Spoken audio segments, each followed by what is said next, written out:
Welcome to today's lesson on fossils, where we will explore the fascinating remains of organisms from millions of years ago and how they provide crucial insights into the history of life on Earth.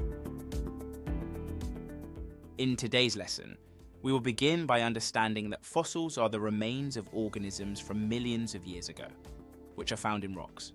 We will also look at the three key ways in which fossils are formed, giving us a deeper appreciation of their significance.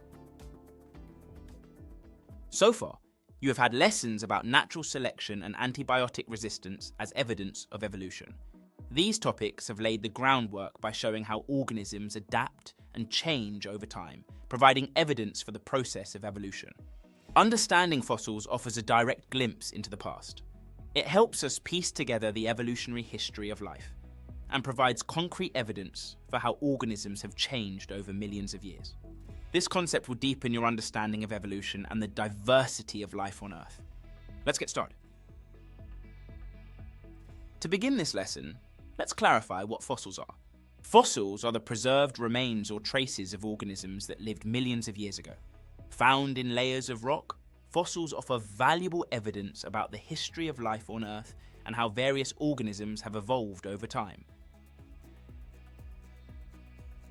Fossils can form in three main ways: gradual replacement by minerals, casts and impressions, and preservation in special conditions.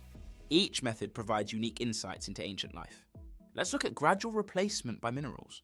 When an organism dies, its hard parts such as bones, teeth, and shells are often buried by sediments. These hard parts don't decay easily. Over time, water rich in minerals like silica or iron seeps into the remains. Gradually, these minerals replace the organic tissues, creating a rock-like replica of the original structure. As the surrounding sediments harden into rock, the fossil remains encased within. This process can preserve fine details of the original organism. For example, dinosaurs' bones are often found as fossilized mineral replacements. Looking at the process of casts and impressions, sometimes, organisms are buried in soft sediments like clay or mud.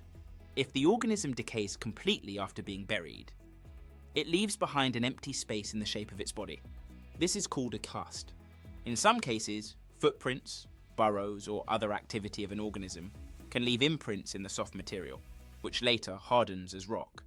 For example, fossilized footprints of ancient animals often found in sedimentary rocks. Another method of fossilization is preservation in special conditions.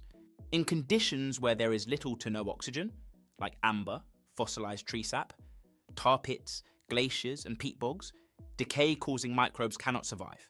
This absence of decay allows for the preservation of the entire organism with minimal alterations over time.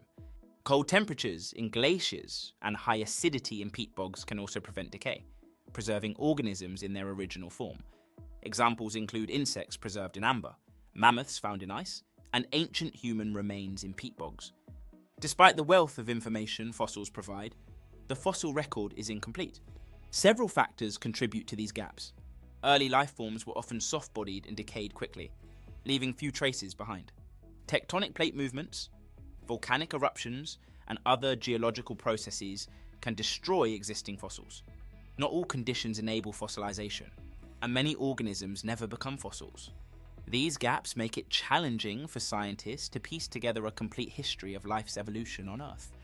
Researchers have several hypotheses about how life began on Earth, although none are definitively proven due to the incomplete fossil record.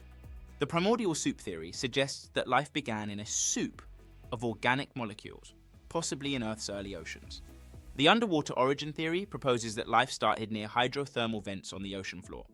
The extraterrestrial origin theory theorizes that simple organic molecules, potentially carried by comets or meteors, seeded life on Earth. Before we wrap up this lesson, let's explore one of the most renowned fossils in history.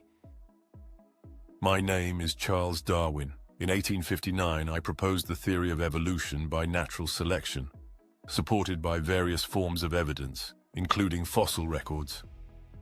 One of the most significant discoveries was that of Archaeopteryx in 1861. This fossil displayed traits of both dinosaurs and early birds, providing crucial evidence for the evolutionary link between reptiles and birds. Fossils like Archaeopteryx offer invaluable insights into transitional forms and the gradual changes that occur over the course of evolutionary time. In today's lesson, we explored fossils, the preserved remains of ancient organisms found in rocks, which offer crucial insights into Earth's biological history and evolution.